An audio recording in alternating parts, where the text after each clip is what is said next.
Hello and welcome back to another episode of Beyond the To-Do List. I am your host, Eric Fisher. This is the show where I talk to the people behind the productivity. This week I'm excited to welcome back to the show for the fifth time, Todd Henry. He's the host of the Accidental Creative podcast, author also of the book by that same name, as well as Die Empty, Louder Than Words, Herding Tigers, The Motivation Code, and now his brand new book, Daily Creative, a practical guide for staying prolific, brilliant, and healthy. I'm very excited to not only talk with Todd again, but also to have this great conversation about this great new book. If you're familiar with Todd's books at all, which I hope you are, but if you're not, this one, the new one, is the place to start. We get into that. We get into why the book has a different format than his past books, why it kind of covers all of his past books all in one, and how this is truly a great way, whether you think you're creative or not, if you're a problem solver, you're a creative, why this book is a practical guide for not just staying prolific, but getting prolific first, then staying there, being brilliant and healthy. You can tell by my voice, I'm excited about this conversation and this book. So I'm going to just get out of the way and say, enjoy this conversation with Todd Henry. Well, this week, it is my privilege to welcome back to the show, Todd Henry. Todd, welcome back to Beyond the To-Do List. Great to see you. Eric, I feel like this is my home away from home, or at least this is my podcast home away from home. It's really good to see you again. Thank you. Well, so I've been going back through past episodes of this show. This podcast turned 10 years old recently, and wow. I know you've been podcasting longer than me. 2005. So I'm at 17 now. Wow. Yeah, wow. I was debating, do I celebrate or do I just wait till 20 years and then just surprise people like, hey, it's been 20 years. You know, we're coming up on it. Yeah. But I was going through and I'm like, okay, how many times have you been on? This is your fifth time on the show. If I'm not mistaken, your sixth book. So that's correct. Yeah. This is number 6. And wow, that is an honor. I really appreciate that because I love your show and you have some just marquee guests on your show. So I really appreciate that you invited me back. So that means I must not have sucked last time. So thank you for having me back. I appreciate that. Well, I mean, the first time we talked about the first 2 books, The Accidental Creative, which your podcast is named after, and we talked about Die Empty. Then we did Louder Than Words. We did Herding Tigers, The Motivation Code, which was the last most recent one. That was what, 2019, I think? It was 2020. It was right in the heart of the pandemic. Oh, that's right. You're right. It was October 2020 to make it even worse. See, that's the time blur. Absolutely. So it was like a month ago, right? Is what it feels like. Or it was 20 years ago. I don't know. Something like that.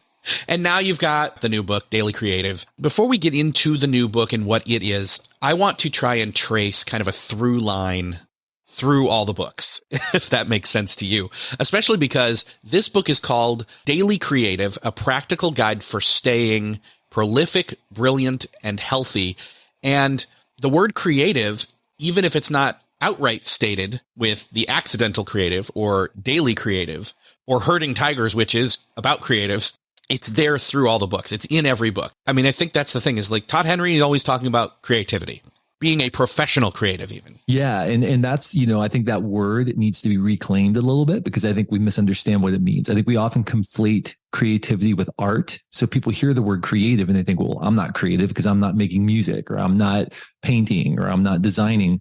But if you solve problems, you are creative. If you have to solve problems every day, that means you have to be creative. And especially if you do that for your job, which is most of us, by the way, today, you have to do it under pressure with limited budget. You have to collaborate with others and deal with the conflict that is involved in collaborating on subjective work with other people. And so I think many of us are ill-equipped to deal with those pressures of having to go to work and solve problems under pressure every day or to be creative every day. And so that's really what I've spent the last 20 years of my life focusing on, whether it's leading teams or creatives, which I've done, or focusing on the dynamics of creating under pressure and some practices and principles that we can instill to help us be more effective. So you're exactly right. I think if you're going to draw a through line within all of my books, even Motivation Code, it is, in fact, this pressure to go to work and deliver value under pressure every day or to solve problems.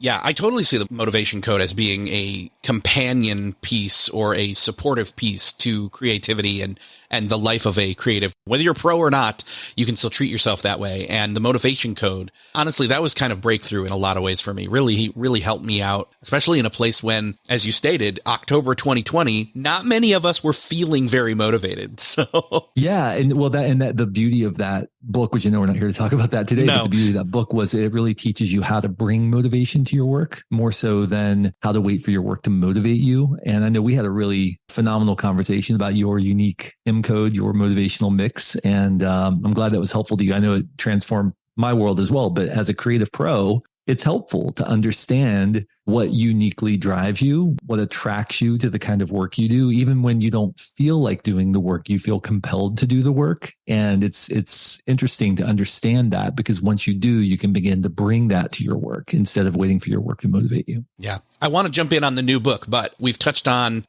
motivation code. We just kind of checked that off. I want to give like a 2-sentence at most, like synopsis again, because I think that all those books I saw reflections, echoes, maybe is a better word, in this one. As I went through it piecemeal all throughout the past year, as you were kind of giving it out as bonus stuff for us special people that signed up for that. And thank you, by the way, for being one of the early readers. People may not know that, but you were one of the very first people to read this book a little bit at a time every single day over the course of the last year. And you even got things that didn't end up in the final book and, some rough drafts of things. So thank you for that. Yeah. But it all starts with the accidental creative, and that's being creative basically on the fly or at a moment's notice. Any better spin on that? I mean, first book, you should know by now how to spin it better than me. Basically, the accidental creative is about how to organize your world so that you can be brilliant under pressure at a moment's notice. So if you want to be brilliant at a moment's notice, you have to begin far upstream from the moment you need a brilliant idea. That's the synopsis of the book. Essentially priming the pump ahead of time, which, again, the new book is very instrumental in doing. Die Empty then had to do with ideas, and I remember the graveyard story. So, yeah. And so the accidental creative is about organizing your world so you can have ideas when you need them. Die Empty is about, okay, great, you're organized, but are you doing the right work? Are you putting the right work into the world? And how do you know what work really matters to you so you can build a body of work that you're proud of? And by the way, we've got podcast episodes for all of these. Louder Than Words is about finding your voice. And I remember us especially talking about you two during that podcast episode. So yeah, we have that. That was a really fun moment in my life. Actually, it's a fun memory when we ran into each other, I think at the U2 concert in Indianapolis. That was a blast. Yeah. Moments after you met Bono and I did not. Yeah. Well, sorry about that. Yes. I did share the photos though. Yes. Yeah. But so then Louder Than Words is, so you've got your world organized, you're doing the right work, but Louder Than Words is about, is anybody going to pay attention? Because attention for your work is not a birthright. Just because you put something into the world doesn't mean people are going to pay attention to it. So it's really about making sure that you understand how to communicate your idea in a way that it will resonate with other people. Perfect. And then Herding Tigers, I think I mentioned it at one point, but that's the one where if you are a manager in charge of, or you have reporting to you, creative people, again, this is professional setting, et cetera. And this has changed a bit because we hadn't really hit the remote work spin of the pandemic just yet. I'm curious, maybe coming back to that topic again at some point in light of remote work. But anyway, not hurting tigers. It's herding tigers. Herding tigers. You hurt those tigers, they will hurt you back, which is part of the book. Basically, it's how to support and foster creative life in the professional workspace for creatives, especially when you're the manager. Exactly. And, it's funny because after the first 3 books, people would say, hey, you've really helped me. Thank you. My world is so much better. I'm so much more effective. People are listening to what I say. Thank you for those first 3 books. But let me introduce you to my manager who doesn't really get me and doesn't understand me. And I realized there really hasn't been a book teaching people how to lead creative people. There are all kinds of leadership books, but nothing specific to how do you lead teams of people who are doing creative work every day. And the reality is a lot of creative leaders come up through the ranks as creative pros. Maybe they're like a really good designer and somebody says, hey, you're a good designer. You know what you should do? You should lead other designers. Well, that's a fundamentally different skill set. Just because you're good at something doesn't mean you can lead other people doing it. So I wanted to write a book that really illustrated the unique nature of creative work and some of the things that creative people need from their manager and offer some prescriptive ways that managers can make the workplace more amenable to talented creative people. Yeah, so helpful. I remember really finding that kind of guidance for the people that aren't the creative or not in the creative position anymore really helpful. And, even I know in the conversation, we talked a lot about, well, if you're trying to adopt this and your manager hasn't read this book, how can you bring the subject up in the right way and all of that? And yeah, absolutely. And that book, it's interesting. That book has really taken off during the pandemic, I think, because a lot of people were asking questions in the face of uncertainty about some of these dynamics, right? Like, okay, well, why is it that my team seems to be settling in? Why is it that my team isn't really engaged in the way that they once were? And so it's been interesting to watch that book kind of take on a life of its own during the pandemic. So I wanted to bring all those up because, again, like I said, as I went through the new book, Daily Creative, a practical guide for staying prolific, brilliant, and healthy, which came as no surprise when I heard about this. I'm like, no, this definitely makes sense. This is Todd's next book. I saw pieces that had come from previous works in this one, but this one's different, not just in format, but maybe not what you're going after. I think the mission's still there. You're helping people overall be creative and foster a creative life professionally, as well as just in all of life. But I'm curious when the idea struck you and why the format's different this time.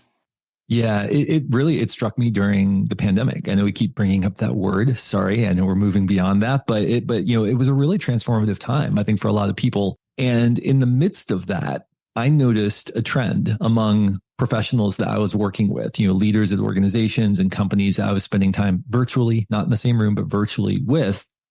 It seemed like those who were thriving were those who had some set of practices, some kind of rituals or predictable rhythms that they instilled in their life to keep them engaged, even when the world around them was chaotic. And the ones who were struggling were the ones who didn't have those boundaries. They didn't have those rails. And, this is what I've been teaching for decades now, the importance of having rails and rhythms in your life, but I could see it playing out in full view. And when I experience that, sometimes it's really difficult for me to hand somebody a book and say, here, spend 8 hours or 10 hours reading this book and absorbing it and applying everything in here. Because frankly, people sometimes they just don't have time, right? People who are drowning, that's not the time to give them swimming lessons, right? You jump in, you take a life preserver and you help them back onto the boat. And I feel like a lot of people over the last couple of years have felt a little bit like they're drowning with having to figure out new ways of doing work and all of this. So I wasn't going to throw them like a swimming manual. Here, read this. And, so what I wanted to do instead was to create practical little nuggets, everyday essays and challenges to help people take 5 minutes every day to think about how they're approaching their work and to challenge them with a prompt that would make them maybe think about their work in a new way or address the topic in a new way. And it's everything from how you focus to how you build relationships to how you lead and having the conversation and what's your passion and what's your productive passion. And are you finding that in your work and how do you generate ideas? I mean, it's all these things. So it's 366 prompts, including a leap day, of course, which we don't get to do until 2024, but that's okay. And the idea was sort of in the vein of what Gretchen Rubin said, which is what you do every day matters more than what you do once in a while. So I wanted to offer people something they could do every single day, very quickly, 5 to 7 minutes to prompt them to think about their work in a new way, because that is so important to us in the face of uncertainty, that we have some rituals, some bounding arcs. And usually it's not, Eric, as you and I both know very well, because we do this all the time. It's not the big stuff that takes us out. It's the little things that we know we should be doing, but we forget about. Very rarely is it some brand new thing that we never thought of. Usually it's something that we've known for a long time and we just kind of overlook and forget about it. And so I wanted to write a book that was really about those little overlooked things to just kind of prompt people. And by the way, it's designed, and I know it's a different format. You mentioned that it's 366 prompts, so one a day. It's designed to go through over and over and over again, because every time you read it, you're going to be in a different situation. You're going to be experiencing different things, and it's going to hit you in a different way. It's not high and philosophical. It's practical, to the point, and very direct. And it's designed to challenge you to think about your work in new ways. I love that it's that daily reader fashion. It's kind of devotional, if you will. And, so 366, you've got one for every single day. I've seen other books like this, and this is different in that, say you get to, let's throw out a month here. Let's say October, for example. You get to October and the theme of October is insert word here. And if that's not necessarily something you want to spend a lot of time on, you're then stuck going through the rut and the grind of October's daily readings to get to the other side in November. It's all mixed up. It's all over the place in a good way. It's very encapsulated on a daily basis. And that's something I actually really appreciated about it. So originally the idea was we were going to have themes, so we'd have a week of something themed around one topic or a month themed around the topic. And for that very reason, Eric, it's because surprise is a powerful ally. Often when we're surprised by something, it has more of an impact on us, more of a transformative impact on us. And so I wanted every day, each day to feel like you're opening up a package and what's today going to be. So that's exactly why we made it. It's all mixed up. So you might one day have a very direct challenge about leadership or collaboration. And the next day it's, hey, here are some ways to generate ideas today. Why don't you go try this thing? Right. And it was designed that way because that's how we live our life. That's the reality of what it feels like to be a creative pro. We don't live our life in themes. We live our life, often in response to whatever comes our way that day. So I'm glad you picked up on that. And I'm glad it was useful because that was something I really fought for. And, when we were putting it together and, other people, who love themes and categories and those kinds of things. And that can be wonderful. But I really wanted it to feel surprising. Like unwrapping a gift every day. Yeah. Now, one of the things is that you would think you would open up the table of contents and you'd go through and say, oh, I see which months are which, but that's not the case here. It's just months. And so I think some people are going to want to know, okay, well, what are those themes, though they're split up and spread off across all of the days? What are those daily practices? What am I going to find in here? Again, it's all about growing and sustaining and living a more, again, prolific, brilliant, and healthy life, like the subtitle says. Right. But what are some of those daily practices, those things that you're calling our attention to, and those things that we need to, even if we don't come back around to it for a while, every once in a while, we narrow our focus and pause and take a pulse check on those things? Yeah. So if you think about it sort of like an XY axis, there really are kind of four quadrants to this book. There are personal practices and there are collaboration/team practices. There is personal application and there are team/leadership applications. And there are 5 key categories. Okay. So the first one is focus. So I write a lot about how to define problems to make sure you're solving the right problems, to ensure that you're asking the right questions about those problems, to ensure that you're staying mentally active. There are a lot of practices or challenges in the book related to ensuring that you're spending your finite resources in the right place. So that would kind of fall under that category of focus, which is allocating our attention in the right place. And again, some of them are from a leadership/collaboration perspective because we all have to do that typically. And some of them are on a very personal level. How are you spending your finite attention toward things that matter to you in your personal life? Because you can't separate your work life from your personal life. It's all one giant pot, right, of attention. The second category is relationships. This is about how we collaborate with others, how we connect with others, leveraging relationships to stay inspired, to stay engaged, to keep our fire lit, and so that we're lighting the light of fire of other people. So relationships is the second category. The third one is energy management. How are we managing our ability to bring what Lewis Hyde calls emotional labor to our work? And so this encapsulates everything from motivation to priorities to ensuring you're taking care of yourself physically and those kinds of things. So there are all kinds of prompts in the book related to those topics. The fourth area is stimuli. These are the sparks that we put into our head, dots that we connect in order to form new ideas. So there are any number of challenges related to the kinds of and quality of stimuli that you're putting into your world, challenges to approach your stimulus in new ways, practices for staying stimulated creatively. And then the final area is just about how we spend our time. Most of us spend our time very efficiently, though not always very effectively. I always tell people that you have to think about your time kind of like you think about your money. Most of us know that if we just spend all of our money, we're going to end up very broke in the end, very poor. We have to allocate some of our money to investments that are going to reap dividends for years to come. It's going to grow in value over time. Well, the same thing applies to our time. We need to think about our time, not just in terms of how we spend it, but how we invest it in potential future outcomes, potential future value. And so there are a number of challenges and practices in the book about investing time. How are you investing your time in things that are going to reap dividends in the future. And so those are the 5 key areas: focus, relationships, energy, stimuli, hours. Those are from The Accidental Creative for anybody who's read that book. And then there are a number of prompts that sort of tie directly to things from other books like Die Empty and Louder Than Words and Herding Tigers and Motivation Code.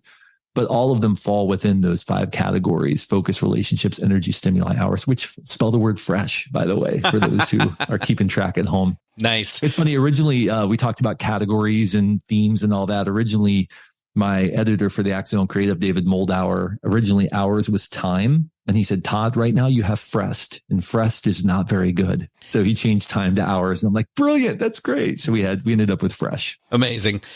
I know we listed off all the previous books at the beginning of this conversation. To me, I'll be honest, if I was going to tell somebody, they're like, hey, Todd Henry's got a bunch of great books out. Which one should I get? I'd say this one, because you start with this one. And then as you're going through daily, you're like, I want to dive a little bit deeper on that. Well, then there's a full blown book, most likely, that's going to be the next jumping off point. And you just pick which one it is. I love that. I love that you said that, because that's exactly what this was intended to be. I've been doing this for a very long time. I've been writing books for 12 years. It's my 6th book in 12 years. I've been leading teams of creatives and working in creative fields for much, much longer than that. This book was designed to be an encapsulation of all the things I've been doing for the last couple of decades. It's really designed to be kind of like a dip your toe into certain topics and really sort of challenge people very directly in certain ways related to all these other themes, with each entry feeling like a doorway that you could walk through into more substantial descriptions of that content, right? So that was kind of the idea was, hey, I'm going to do the same thing. Hey, which of your books should I read? I'm going to say, we'll pick up Daily Creative first, because it's designed to be a really accessible, practical way to jump into some of these concepts, and then dive into whichever one, sparks your interest next. But I really appreciate that you said that, because that's really what it was designed to be. Well, in a different way, it's a lower commitment book, even though it's a longer commitment book. You're going to read it daily instead of get through it as soon as possible. And it's going to have staying power. It's going to plant seeds all across the year as you read it daily. And not only are you going to gain lessons from the actual lessons, but you're also habitualizing the professional practice of doing work consistently. Yeah, absolutely. 100%. And that's also why, and this, we're in the background, we're building a community, we're building, all of these other tools. There's going to be an app, I really talked about publicly, but there's going to be all kinds of stuff that we're building that's designed to help people apply these principles, not just read them and have some interesting insights, because insights don't change the world. They don't change you. It's application that gives life to that inspiration. Inspiration without application has a shelf life. So, the idea is don't just read something, but go do something, because that's what's going to be transformative for you, for the people you lead, for your organizations, and ultimately in the body of work that you build. Well, and that's the thing that's different also, not just the format, but the call to action. I know that's a phrase we hear all the time when it comes to advertising or many other things. Let's change it. Let's say it's a catalyst. It's a jumping off point. It's a homework's probably not a good word because people have an aversion to that word, but I know I do, because I never loved doing it. But that's the point. It's like the hindsight wisdom of, that homework was like micro studying. And if I had just done it, it would have helped me. Some of it, not all of it. I still hate homework. But point being is that by going through and working this out in small, manageable ways, instead of, again, treating a big book like one of your other ones as this massive retreat that I've got to go on and then come back and understand and be the leader on, like Herding Tigers or something like that. Right. This has much more of an impact, I think. Yeah. Well, I appreciate that. And that's what it was designed for. I like to describe it as a secret weapon. I feel like this is a secret weapon for problem solvers, more so than when you mentioned homework, right? Because I think that does sort of have a sort of, but if I told you, hey, if you spend 7 minutes in the morning, you're going to gain back 2 hours that day in clarity and focus and improved conversation, relationships, it's a pretty good trade-off, right? I can't make that promise of 2 hours, but I do guarantee that if you spend a little bit of time in the morning, it is going to make you better organized, better positioned for the challenges that come your way. You're going to have clarity in the face of uncertainty, and it is going to give you an emotional well to draw from in those moments when you need to have some reserve to be able to deal with difficult coworkers or difficult clients or whatever it is that you're wrestling through. Even just taking that time to pause and do some sort of ritual that this could become a part of. If people don't have that at all in their lives and this starts that for them, again, not to even get into the lessons, but then to add the lessons into it, it's like, oh, okay, not only am I learning to pause, ideally in the morning, because I don't know that, anybody wants to read this late at night. Although some people, that's probably perfect time for them. I don't want to discount that, but for sure, let's go through the process here of let's take an entry, and let's just say if you walked through an entry, what would it look like? You start off with the reading in and of itself. I don't know. Do we want to read a piece or something? Maybe share that? Sure. I don't know. Yeah. If you want, I don't have a copy of the book in front of me. I could pull it up. I can act as narrator here. Let me see if I can. Wonderful. Yes. So, this is the Beyond the To-Do List audiobook version of Daily Creative. Let's see. You know what? I'm going to do January 1st. Great. Because here's the thing.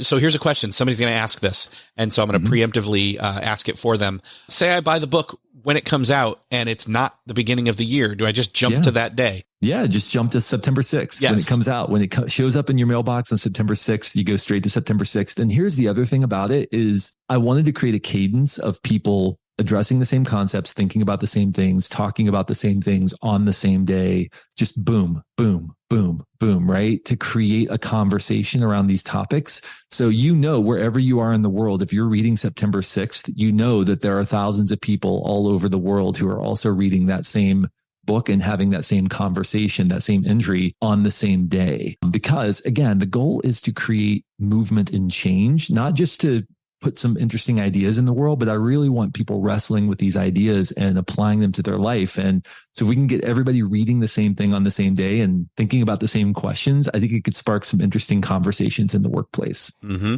Okay. So if I can be so bold as to read your words back to you. Please do. Here we go. I picked January 1st. It's titled New Beginnings, appropriately. There is nothing as thrilling as the moment of inspiration. That fresh creative breath catches you and you're swept up in a fleeting moment of possibility. Then reality crashes in as you begin to consider what it might take to actually bring your idea into the world. If you're not careful, the gentle, tender seedling that has just sprouted from the ground can be crushed under the harsh boot of pragmatism. We must learn to cultivate and live in that sense of wonder and possibility, even if for a brief time, every day. We must protect it because it is what ultimately animates our greatest work. And then you say, about 15 years ago, my friend Lisa Johnson encouraged me to write a list of several things that would blow my mind if they happened, and then to review that list regularly. She encouraged me to list career ambitions, relational goals, financial goals, personal accomplishments or experiences, or anything else that excited me. I did the exercise and reviewed the list every morning. And much to my amazement, most of those items on that list have actually happened. There was nothing magical about writing a list. This is not about wishful thinking. I firmly believe it was my willingness to spend time each morning dreaming about possibility that kept me moving toward my creative ambitions. Spend a few moments today writing a short list of things that would blow your mind if they happened. Dream big, dwell in the possibility, and keep them in front of you and review them each morning. Maybe even use them as a bookmark for this book. Don't sacrifice what's possible on the altar of what's immediately practical. Your greatest work is still ahead of you if you're willing to stretch towards possibility. You must learn to root yourself in possibility. And then there's a question. What is on your "this would blow my mind" list? And that's an entry. That's one day. That's an entry. Yes. So that's a great way to kick it off. Again, that's not where everybody's going to kick it off because not everybody's going to start on January 1st. But that gives you a gist of how each of those work. And that was quick and painless. I think that was less than 5 minutes, something along those lines. It probably takes a minute and a half to read it, right? And say a couple minutes to do the exercise or to think about the exercise or whatever. And there are certain things like that one on January 1st that, it's a great time to do that exercise, right? When it's the beginning of the year. And there are some that like at the end of the year, it's sort of more of like a year in review kind of thing. The middle of the year, there's some that are kind of themed around being like halfway through kind of thing. But, what's interesting is you do that exercise and then you come back to it January 1st of next year and you're looking at that blow your mind list. And it's interesting to compare okay, what is on my list now versus what was on my list a year ago? And have any of those things happened? And, what maybe did this prompt me to think about or do? And by the way, I want to be really clear. This isn't like some kind of, the secret law of attraction. If you write it down, it's going to happen. That's not the point. The point is we often have ambitions in our life and we have dreams and goals and things that we don't talk about. We don't think about. We don't write them down. Just the act of writing things down and bringing them into the world and saying, hey, this is something that I aspire to, will start prompting you to look for ways to potentially make those things happen. And that's exactly what happened with my list, right? It wasn't like just writing them down made them magically occur. It was that reviewing them consistently prompted me to be looking for opportunities to bring those things into being. And so over time, they started happening, not because of anything magical, but just because I was aware. I was looking for dots to connect. I was looking for opportunities. I'm like, oh, this is a way for me to possibly have this career opportunity I've been wanting to do forever and ever, And so just being intentional. And really if you wanted to sum up this book in one word, it would be intentionality, right? It's be intentional about your creative process. Be intentional about how you approach your life and your days. You'll be surprised at how often serendipity strikes when you're creating an environment in which serendipity is more likely to strike. And again, what you just said, I just hear accidental creative, being creative at a moment's notice because, right. Because again, you've primed the pump. This is a daily priming of the pump that gets you to be creative. And again, we've thrown that word creative out many different times. In the opening for the book, you say some of what you already said in this conversation, where anybody who considers themselves a creative, this is for them. This is also for those people who don't consider themselves creative, but they are problem solvers. That's right. That's right. And if, again, my life's work is helping people understand that they are creative, whether they think they are or not. If you're an engineer, come on, you're creative. You're solving problems every single day. If you're managing an organization, hello, right? If you're managing systems, hello. If you're an entrepreneur, come on.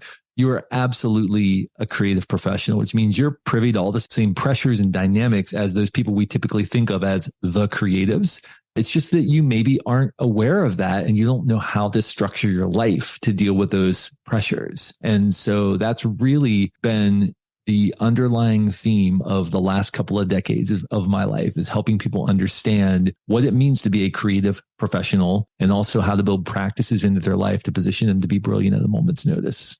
Something occurs to me that this doesn't have to just be an individualized practice. You talked about, what was the 4 quadrants again? Remind me. Yeah, it's personal versus relational collaborative, and then personal versus relational collaborative on the other quadrant as well. But within those 5 categories, right? So personal application versus team application, and then personal practices versus team/organizational practices. It's weird to have an XY quadrant with the same thing on both quadrants, but it's practices versus application. Yes. And then with those 5 categories, focus, relationships, energy, stimuli, hours. So for example, how I apply a principle to my own life, my own private life, even my work is going to be very different maybe from how I would apply it as the leader of an organization, where I'm trying to think systemically and I'm trying to think about how this might apply to my collaborative relationships or something like that. But it's still related to this topic of focus, and how we're allocating finite attention. Some people might think, well, I'm not a leader. I don't lead other people, but you're still more often than not going to be in environments where you're going to be impacted by leaders, or where you maybe aspire to be a leader. And so even if you don't think you are a leader, you're still impacted by leaders and you still have to collaborate with other people. And we still have to be aware of some of those dynamics that occur when we're trying to do complex creative work in the face of uncertainty alongside other people with whom we may or may not always agree. And so that's why it's important for us to be aware of these leadership dynamics, even if we don't consider ourselves an organizational leader. So, for example, if we take that entry that we read, that seems, on the face of it, it seems like, oh, that's a private thing. That's a me thing. But you can macro level that. You could say, well, hey, if we all thought, as an organization, as a team or as a company, what's that list look like for us? Absolutely. 100%. As an organization, what would blow our mind if it happened? Who are the clients we would love to work with that we think are so out of reach for us, right? What kind of work environment would we have that right now seems completely impractical? What kinds of policies and flexibility might we have if we had the resources to make them happen? I mean, these are the kinds of things that we could totally do as an organization as well, and put them out there and talk about them and begin to think about how we could bring them into being. So that's an option. You could get this for yourself, go through it for yourself, maybe quote before you go to work, whatever form that takes. But this can also be done as a collective effort, maybe with a team. For sure. We're going to do our daily creative time. That's right. And if you go to dailycreative.net, by the way, there are some discussion questions for teams to help them apply this book as well, because I know a lot of organizations have already contacted me because they've bought dozens or even hundreds of copies for their organization, and they're going to plan on going through it together, which is great. That's amazing. Man, I see, and I would love to be part of an organization that does that. Now, I know some of the people in the organization might think, work bought us this book, and now we've got to go through this, not knowing what book it is. Right. Exactly. Yes. It's like, it's another bonding or growing and learning thing that we've got to do together and whatever. Well, if it's this book, you're in good hands, but you may want to get a copy for yourself anyway and just go through it and do your private version as well. Cause I know I would benefit from doing both of those things. A lot of people would. Absolutely. Yeah. And again, you can't separate your private life, your personal life from your work life. We sit at the center of every commitment that we make. And so I think that's a really great observation. All of these exercises can be done through the lens of your work, but also through the lens of your larger body of work, which encompasses every place in your life where you add value, all your relationships, everything that you bring yourself to every day. There's one other thing I thought of. So a while ago, I think it was late 21 or it was late 20. It was one of those, and I need to add on to it. But I did like my top 5 productivity books.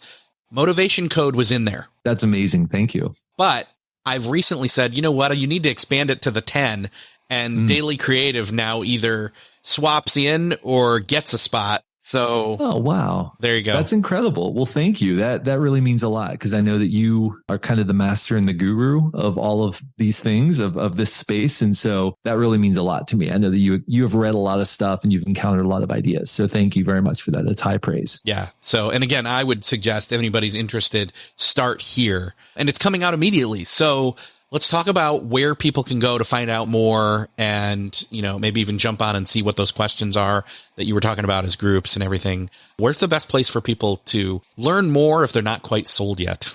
Yeah. So if you want to know more about the book, you can go to dailycreativebook.com. dailycreativebook.com, or there's a larger community at dailycreative.net. So you can go to either one of those places and learn a little more about the book and learn a little more about what we're up to. You can also access, as I mentioned, the group discussion guide and much, much more at dailycreative.net.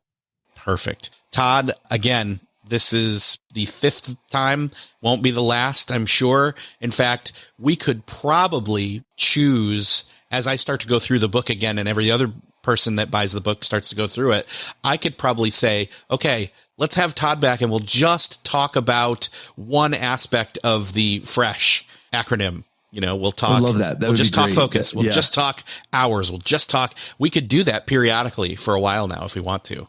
I have a feeling what's going to happen is you're going to invite me onto a call, and it's really just you kind of unpacking one of the entries, and you're asking me all these questions of, wait a minute, is this for the podcast, or are you just asking me a question about this entry? Which I'm happy to do. I'm totally joking, but I would love to do that. I think that would be a lot of fun. I mean, it would be really fun too. I mean, we're both long time podcasters, and I'm sure there are probably a lot of people listening who are interested in that space. And we've even talked about getting together. We don't live too far from one another. I think it'd be really fun just to jump on and have a conversation about the evolution of podcasting over time. That would be a fun little chat to have about all the little hacks and gimmicks we used to have to do before podcasting was even a thing. Has anybody out there built their own XML file in order to share their podcast with the world? Literally we were by hand coding an XML file to put on a server, so people could download. And it's just it's so funny now how easy things are compared to what they used to be. I sound like that old grumpy grandpa saying, I used to have to walk uphill both ways to school, right? In the snow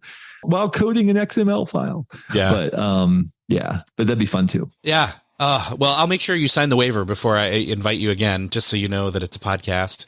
but but we will definitely do teasing. that. We will meet up soon and we'll talk all about that. And we will definitely do some deeper dives on this book into those 5 themes. I think that'll be pretty fun. We can parse those out. And then it'll be time for the next book, which I'm sure you kind of already have an inkling of what it is because everybody works ahead. Yes. I'm already working. I'm giving talks about it right now at a couple of conferences coming up. So it's already in the works. Yeah. Awesome. Well, until the next time, Todd, it's been awesome talking with you. Thanks for being here. You too, Eric. And thanks for the great work that you do. Thanks for the inspiration you continue to provide. I mean, very few people understand how much effort it takes to make this kind of thing happen. And you do it with such grace. So thank you for all that you do. Oh, thank you very much. Well, that's another podcast crossed off your listening to-do list. I hope that you enjoyed this conversation with Todd Henry as much as I did. Grab this book. It is out now. Daily Creative, a practical guide for staying prolific, brilliant, and healthy. The link's in the show notes. Just click it, head on over there, grab it. I'm telling you right now, I have a hard copy and I'll be going through this myself. I've had the privilege of going through it ahead of its release date, bit by bit, in audiobook format, which was nice because I got to hear Todd's voice every time. If you found this conversation, as well as any of Todd's past books, helpful, share this podcast with somebody that you know needs to hear it. Do me that favor, do them that favor, hit the share button in your podcast player app of choice or over at the show notes at beyondthetodolist.com. Share this with somebody that you know needs to hear it. Thank you again for sharing. Thank you for listening. If you want to get shortcast episodes of this podcast, you can find them at beyondthetodolist.com/Blinkist. Again, thank you for listening, and I'll see you next episode.